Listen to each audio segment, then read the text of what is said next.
it's Anja here, and I'm back with another video for Anja's painting studio.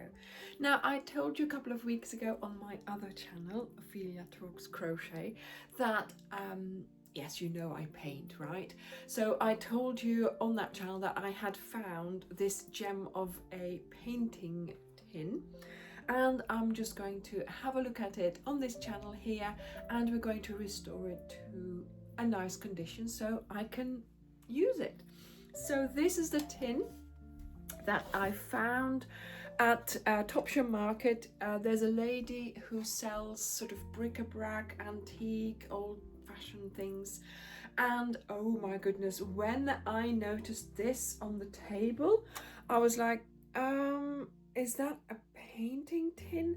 And from that second, everything sort of happened like in slow motion. You know, you sort of extend your hand and you think, is it going to be, is it going to be, is it going to be, you know? And so I picked it up, and then of course it felt really heavy, because it does feel heavy.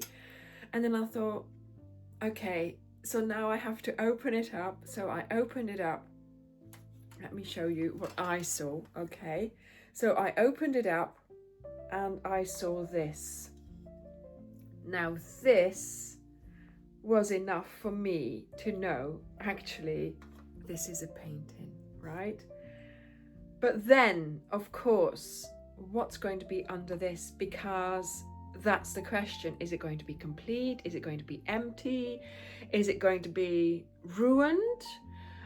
Because I have seen old vintage paintings which have mold, and that is the only reason that you should get rid of a watercolor painting if it has mold. You cannot restore it if it has mold. So that's one thing that I knew.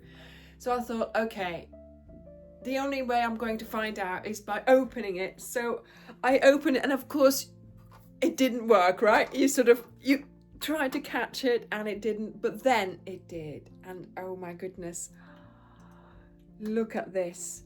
So it has most of the colors still, well, all of the colors apart from 1, 2, 3, 4 empty wells, which, and then this one, the black one, is just popped out. And I think that's what happened with the other ones. It must have just dried out so much it popped out.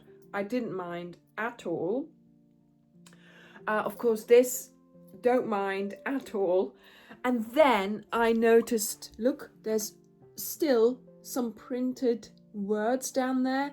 So it had in the middle, I'll show you in a moment, on the desk, it has Winsor and Newton, and I was like, I'm sold. Whatever this costs, I'm buying it. I close it back up, check the price, £4, 4 British pounds, which is nothing, because the standard one, just the plain plastic one that we buy nowadays, is about £16. So I thought, well, for £4, I can't go wrong. I'm going to have a lot of fun trying to restore this and even use it. Yes, there are some colors missing, but quickly I scanned the list of colors in the well there, and I recognized all of them apart from one, and all the others I had tubes of at home. So whatever was missing, I was able to replenish that, refill the pan, and use it with the new colors. So that is what we're going to do today. We're going to have a look at how I'm going to clean up, have a closer look at the tin, and also let me show you the wording, and we're going to do a swatch as well. So let me take you to my desk. So we are ready to get started. I have here the colors that are missing, so I'm going to be able to fill those up. I have some water. I have already made a swatch card, which is what I always do for each painting. So this card will go, oh, it's upside down. This card will go into the tin eventually when it's all nice and clean, and I will put a sample of each of the colors in the squares. And then I also have the names there, so I have taken some time to draw that out already. So this is for the end of the video. I have also a paintbrush, because I'm thinking I'm just going to wash it with water and a brush, and then I have kitchen towel and I have a cloth just to wipe it up.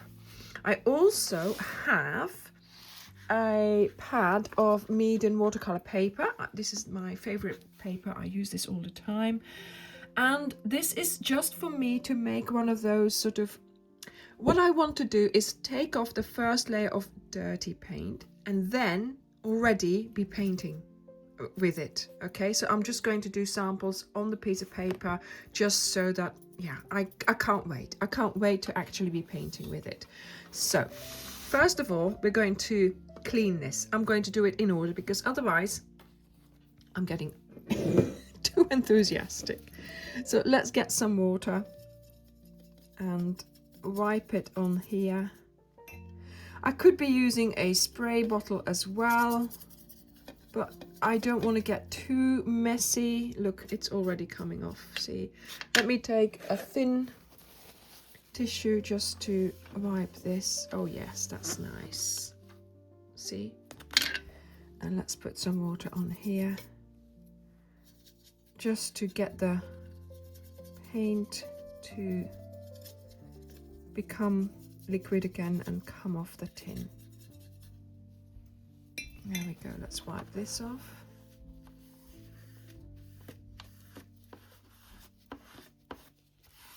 And you might say you want to use it the way it is. Yes, but I want to have sort of, I want to give the tin a fresh start. I want to clean it up and start using it. Wipe this one out. There we go. That's a lot cleaner already. We'll have another go later on. I don't know what this is. Is that watercolor paint? Or is it something else? It's not coming off.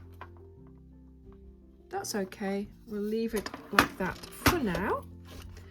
Then we have this side of the tin. Now, shall I have a look and see what can come off here? What is this? Is this paint? Or is this just dirt? It doesn't matter. Cleaning it up.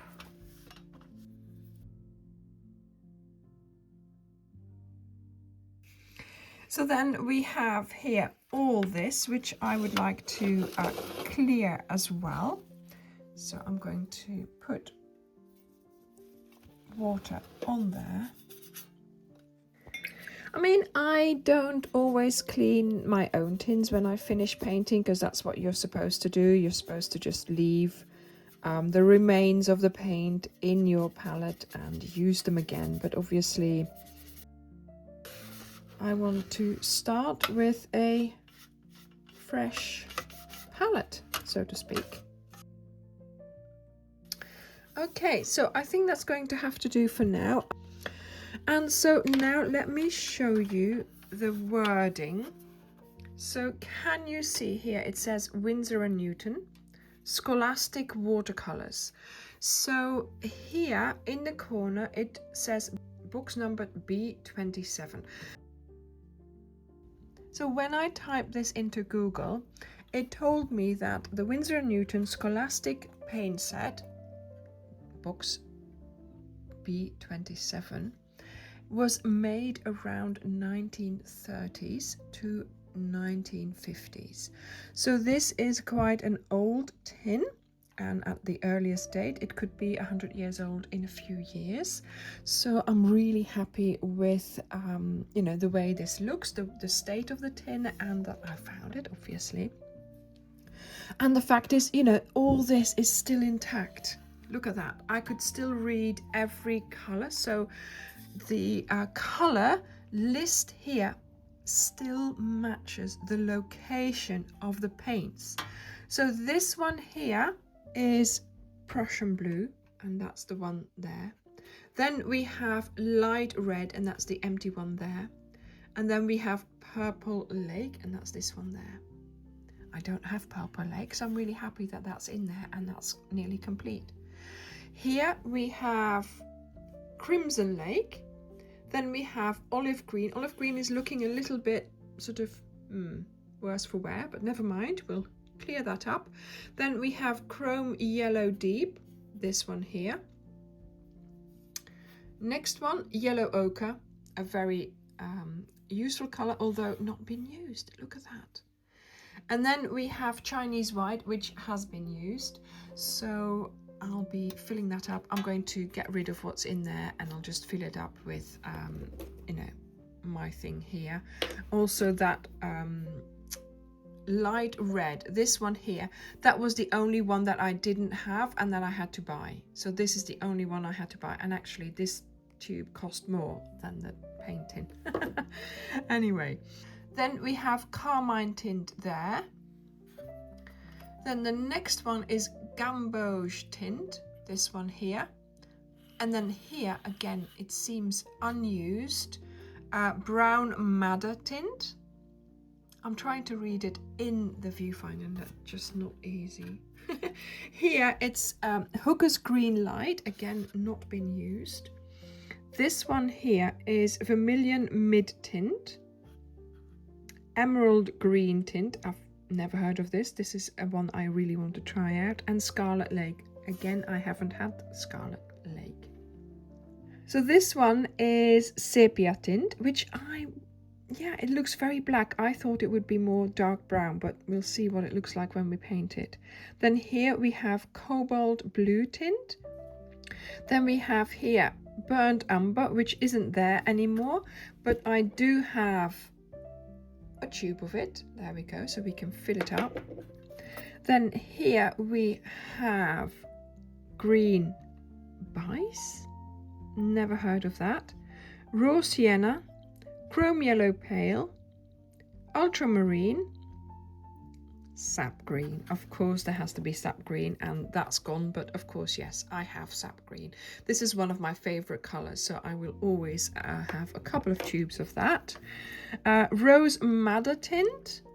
Then here we have Van Dyke brown. Now there is something on there, but I'm sure I'm going to be able to get rid of that. Burnt sienna and ivory black, and the ivory black is all sort of dried out and ready to fall out, and I guess that's what might have happened with those other colors as well, but I have the black here as well to replace that. And so yeah, I'll have a couple of new filled pans, but also of course, you know, all the others, but we're going to clean them up. So these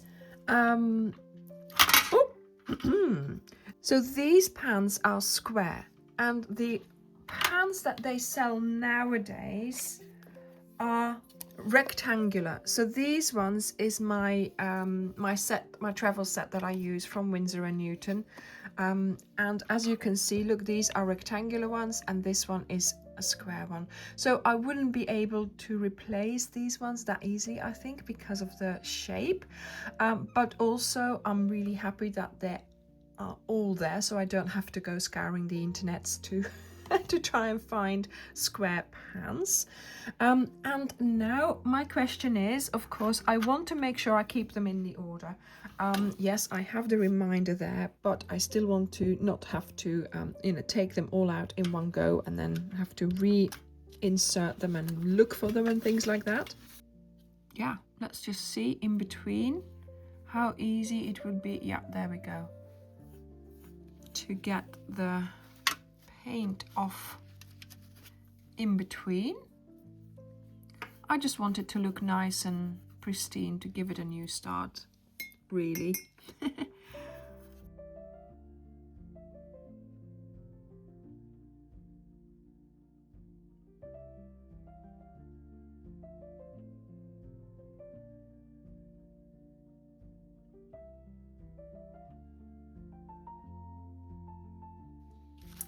So yes, I did decide to take out the pans because it would have been impossible to clean it. It is impossible now. But I'm just doing it 9 by 9 so they don't get muddled up. And look, this is what it says on the base of these tins. So it's Winsor and Newton Scholastic quality.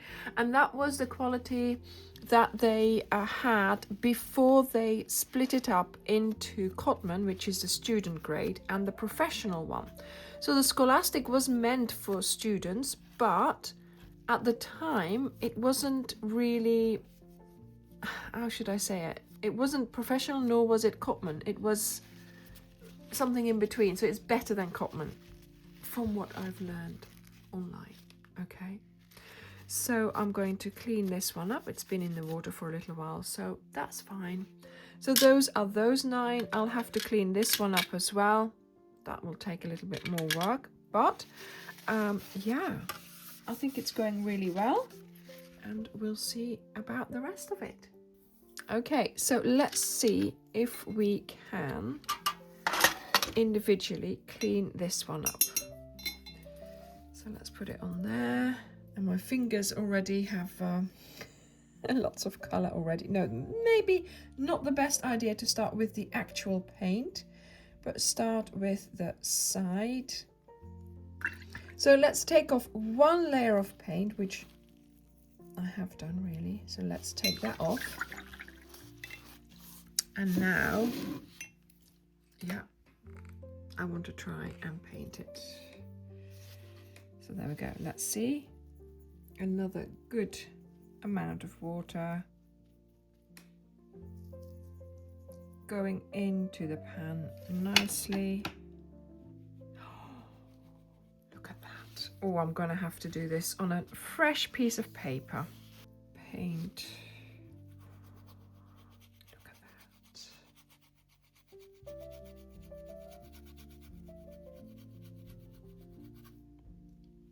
Yes, Prussian blue at its best. There we go. So I guess this Prussian blue is fine. And I just want to clean up the edges of the pan a little bit. Put that there, far out of the way, so it doesn't get muddled up with anything. Then here we have the red one.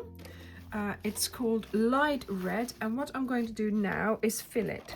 So when you take paint out of a tube, you put it into a pan. It has to dry for a couple of days. Oh, look at the mess we're in at the moment. Oh, never mind. And this way, I think this work that I'm doing here, the clearing up, the cleaning up, the sorting out, it's going to take a couple of days, because it might not be a very long video, but I have already filmed quite a lot and this is taking some time. So I'm just going to fill it up and leave it to dry, so then by the time everything is done, this is dry as well. So there we go. And nicely, that's fine, I don't mind.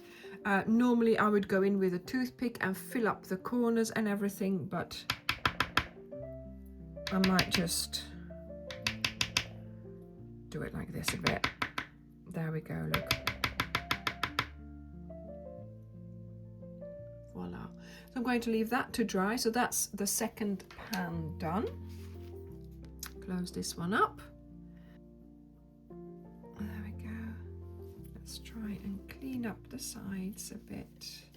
I'll find a system of doing it better, of doing it a little bit quicker.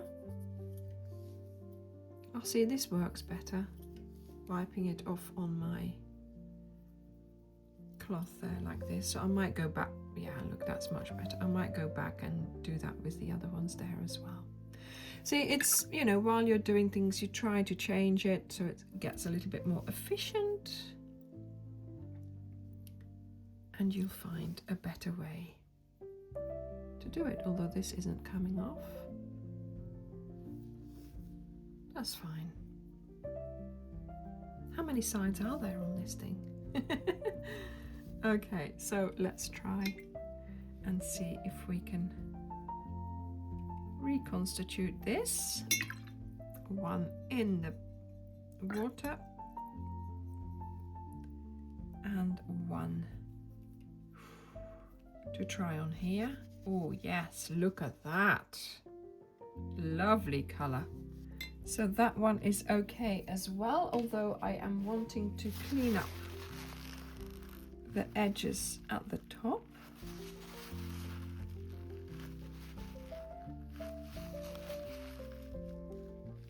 I mean, it's not that they're going to stay clean, obviously, because I do intend to use this palette as one of my palettes, not for every painting, but you know, occasionally. But it's nice to have a cleanish start, right? So there we go. So these are now the 3 first colors I have cleaned up, and I am going to continue like this for the other 6 here, and then of course for all the rest as well. So I will see you now. When is this in view? Let me make sure this is in view.